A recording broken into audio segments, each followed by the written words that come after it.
салом алейкум хонандагони азиз, имрӯз мо ҳамроҳи шумо мавзӯи дарси 35-ро меомӯзем ки ин мавзӯъ бахшида мешавад ба татбиқи формулаи тригонометрии асосӣ ва табдилоти ифодаҳо. Мавзӯи имрӯзаи моро бо 6 формулаи асосии тригонометрие ки ҳамроҳи шумо дар дарси 34 гуфта будем мустаҳкам мекунем. Биёед аз мисолҳои мушаххас шурӯъ мекунем. Дар шарти мисоли якум чунин омадааст: ин ифодаҳоро содда кунед. Мисоли якум.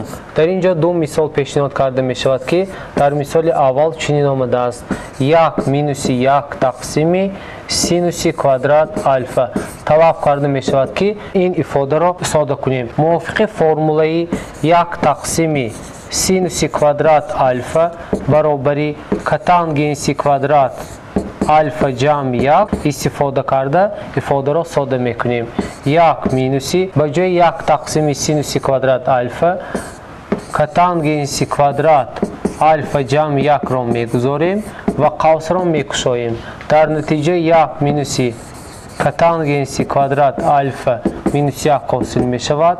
1-ро бо минус 1 ихтисор карда минуси котангенси квадрат альфаро ҳосил мекунем ки ин натиҷаи мисоли А ба ҳисоб меравад. Дар шарти мисоли Б бошад чунин ифода омадааст: тангенси альфа зарби котангенси альфа минуси косинуси квадрат альфа тақсими дар махраҷ бошад 2 синуси альфа дода шудааст. Талаб карда мешавад ки ин ифодаро содда кунем. Чӣ хеле ки маълум аст, тангенси альфа зарби котангенси альфа ба 1 баробар аст. 1-ро мегузорем, минуси косинуси квадрат альфа ҳосил мешавад тақсими дар махраҷ бошад 2 синуси альфаро мегузорем.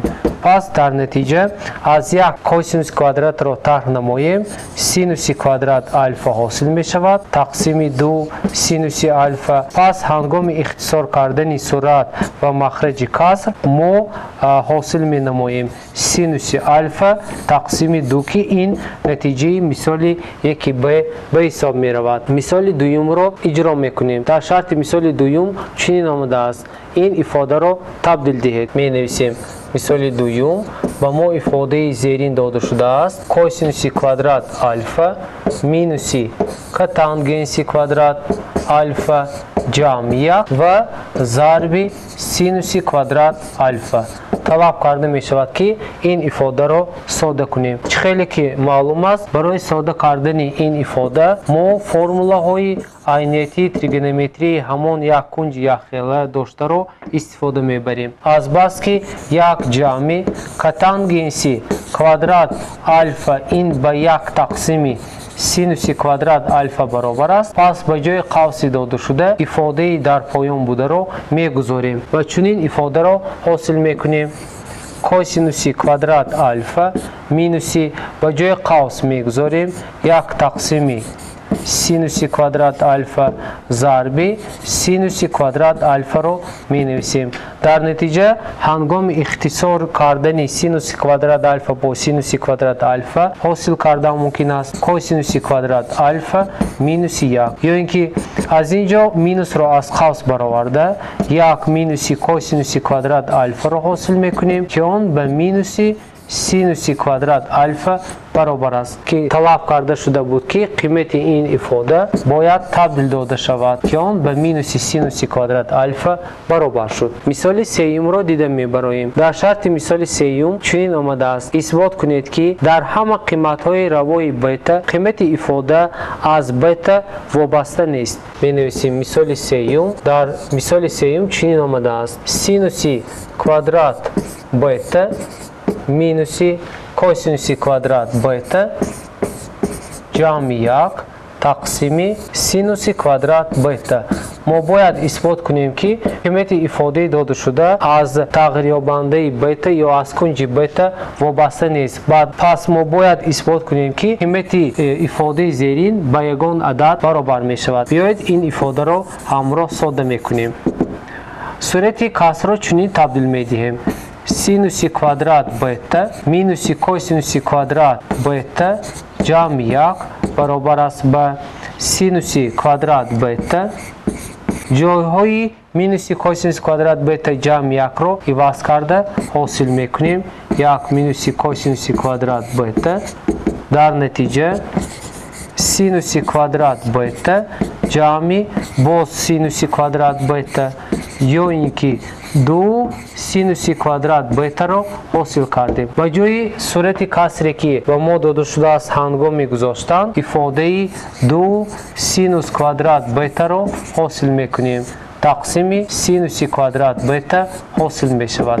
пас ҳангоми ихтисор намудани ин ду ифода ба мо адади 2 ҳосил мешавад ки ба мо талаб карда шуда буд ки ҳангоми исбот кардани ин ифода мо бояд адади доимиро ҳосил кунем. мисоли чорумро дида мебароем. дар шарти мисоли чорум чунин омадааст: исбот кунед ки дар ҳама қиматҳои равони альфа ифодаи зерин фақат як қиматро қабул менамояд. чунин менависем: синус нишондиҳандааш 4 альфа ҷамъи косинус нишондиҳандааш 4 альфа ҷамъи 2 синуси квадрат альфа зарби косинуси квадрат альфа.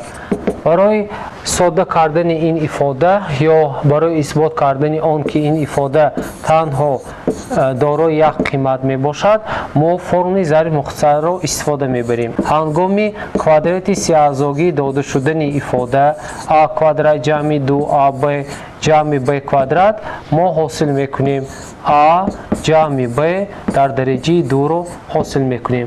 пас ин формуларо ба назар гирифта мо ифодаи зеринро чунин табдил медиҳем. яъне менависем синуси квадрат альфа дар квадрат ҷамъи 2 зарби синуси квадрат альфа зарби косинуси квадрат альфа ва ҷамъи косинуси квадрат альфа дар квадрат. чӣ хеле ки аз ин мисол пай бурда истодаед, дар ин ҷо ба ҷои а синуси квадрат альфа омадааст, ба ҷои б бошад косинуси квадрат омадааст. пас квадрати дуазогиро истифода бурда ифодаро ҳосил мекунем.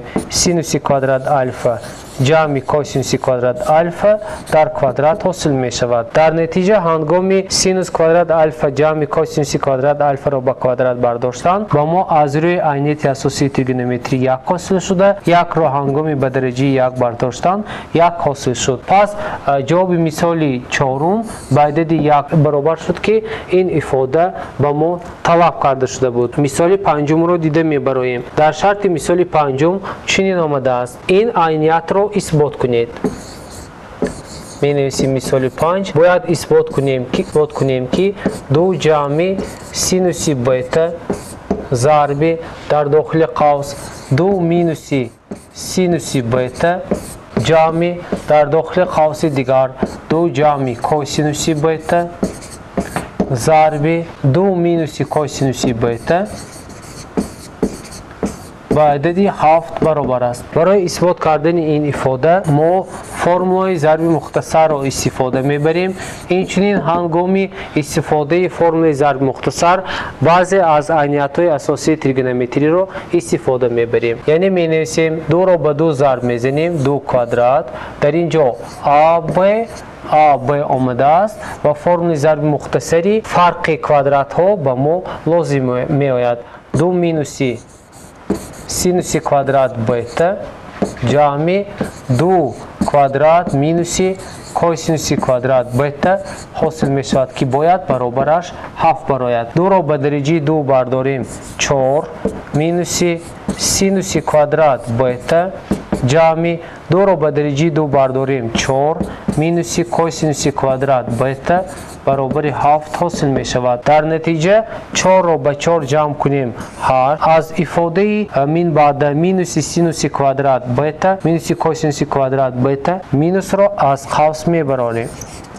пас синус квадрат бета ҷамъи косинуси квадрат бета ҳосил мешавад ки он ба 7 бояд баробар бошад. 8 минуси синуси квадрат бета ҷамъи косинуси квадрат бета 1 буда, натиҷаи он ба 7 баробар аст. пас 7 با 7 برابر است. اثبات نمودیم که در حقیقت ifade زیرین با 7 برابر است که این مثال اثبات کرده شد. مثال ششم رو دیده میبریم. در شرط مثال ششم چنین آمده است: قیمت کلانترین این ifade رو یابید و چنین ifade به ما داده شده است: کوسینوس کوادرات الفا ضرب تانگنس کوادرات الفا جمع 5 کوسینوس کوادرات الفا مینوس 1. ما باید قیمت کلانترین و خردترین ifade رو باید یابیم. پس قیمت کلانترین رو با ماکسیموم اشاره میکنیم و قیمت کلانترین این ifade رو مییابیم. در اول این ifade رو ساده کرده بعد قیمت کلانترین ifade رو مییابیم. مینویسیم کوسینوس کوادرات الفا ضرب تانگنس کوادرات الفا رو با نسبت سینوس کوادرات الفا تقسیم کوسینوس کوادرات الفا عوض میکنیم. جمع 5 کوسینوس کوادرات الفا مینوس 1 باقی میماند. در نتیجه برابر کوسینوس کوادرات الفا با کوسینوس کوادرات الفا اختصار شده با ما سینوس کوادرات الفا جمع 5 کوسینوس کوادرات الفا مینوس 1 باقی میماند. پس از تبدیلی ها سینوس کوادرات الفا مینوس 1 ما میتوانیم مینوس کوسینوس کوادرات رو نویسیم. جمع 5 کوسینوس کوادرات الفا باقی میماند. مینوس کوسینوس کوادرات الفا جمع 5 کوسینوس کوادرات الفا باشد با 4 کوسینوس کوادرات الفا برابر است. خیلی که از این ifade در آخر بوده معلوم گردید. ifade کوسینوس الفا در همان وقت معنا دارد اگر قیمت آن از مینوس 1 تا 1 را قبول کند. پس به جای کوسینوس الفا هنگامی گذاشتن قیمت پلوس 1 یا مینوس 1 ما قیمت کلانترین رو حاصل میکنیم. 4 ضرب پلوس مینوس 1 در کوادرات برابر 4 ضرب 1 یعنی که برابر 4 حاصل می شود. پس قیمت کلانترین ifade داده شده به عدد 4 برابر است. این بود مثال ششم موضوع امروزی ما. برای مستحکم کردن موضوع امروزه و شما یک چند مثال ها برای کارهای مستقلانه پیشنهاد کرده می شود که آنها را باید اجرا کرد. با همین موضوع امروزی ما به انجام رسید. خیر تا درس آینده موفق باشید.